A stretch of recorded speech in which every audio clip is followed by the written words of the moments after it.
Bonjour tout le monde. Alors aujourd'hui c'est une vidéo un peu particulière. On va pas parler ni de choux, de salade ou autre. On va parler de plantes sauvages que l'on peut cueillir au printemps car c'est la bonne période pour les manger car elles sont toutes jeunes. Donc ce matin je suis allée faire un tour dans le jardin, dans mon mini sous-bois pour prendre ces merveilleuses petites plantes aux vertus non contesté. Donc, comme vous pouvez le voir à l'image, vous reconnaîtrez certainement le pissenlit, hein, que tout le monde connaît, qui a une amertume un peu prononcée, mais avec des petits lardons, avec des œufs durs ou des croûtons, enfin bref, ce que vous voulez. Mais c'est une super plante à manger et en plus, il y a des vertus géniales, hein, comme un bon vermifuge. Associé au pissenlit, moi j'ai l'habitude de mettre des jeunes feuilles de pâquerette. Alors la pâquerette peut se manger, mais à condition de les prendre toutes jeunes, avant la floraison. Parce qu'après, c'est un peu dur, quoi. Voilà.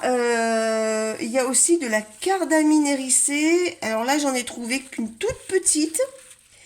Elle a un goût de cresson. D'ailleurs, on l'appelle aussi le faux cresson. Voilà. C'est une plante, quand elle arrive à maturité, elle fait des graines et quand on la frôle, les graines, elles s'envolent. Elles partent dans tous les sens. Voilà. Et puis, j'ai de l'iphéion. Alors ça, c'est une plante que j'avais semée. Ça fait des fleurs bleu pâle. Elle fleurit au printemps et ses feuilles ont un goût entre l'oignon et l'ail et on peut s'en servir comme condiment, quoi. Voilà. Bon ben voilà, là c'est tout pour ce panier d'aujourd'hui. Alors je voulais préciser simplement que les plantes sauvages, je ne cueille que ce que je connais et que j'arrive à identifier, car il y a énormément de doublons et donc leurs cousines ne sont pas forcément consommables. Et pour ça, j'ai plusieurs ouvrages pour m'aider en livre. Je vais vous les montrer. Alors, j'ai Secrets et vertus de plantes médicinales, où il y a pour chaque page une plante différente, avec bien sûr la description et l'habitat et puis les parties utilisées. C'est un livre dont je me sers très souvent.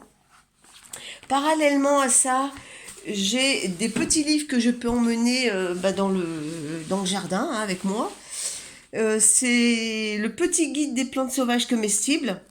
Alors, il est très simple, mais les photos sont bien détaillées et on peut facilement les identifier. Et le dernier, qui est le premier livre que je m'étais acheté, donc il est assez vieux, c'est le guide des plantes sauvages. Voilà, avec c'est par couleur, avec des photos à chaque fois. Voilà. J'ai également un site internet qui s'appelle Le Chemin de la Nature. Alors je vous inviterai à y faire un petit tour. Il est très bien fait. C'est une personne qui montre à chaque vidéo une plante particulière. Et elle explique bon, comment l'identifier. Et ensuite, il la compare avec sa cousine qui n'est pas comestible, de façon à ne pas faire d'erreur. Et également, j'ai une application sur le portable, PlantNet. On fait une photo de la plante et ensuite eh ben, on la soumet à l'application et elle nous donne plusieurs résultats. Voilà. Donc avec tout ça, c'est vrai que j'arrive à me dépatouiller. Mais si j'ai un doute, quel qu'il soit, je préfère m'abstenir de l'accueillir. Voilà, bon bah écoutez, je vous laisse et puis je vous dis à bientôt.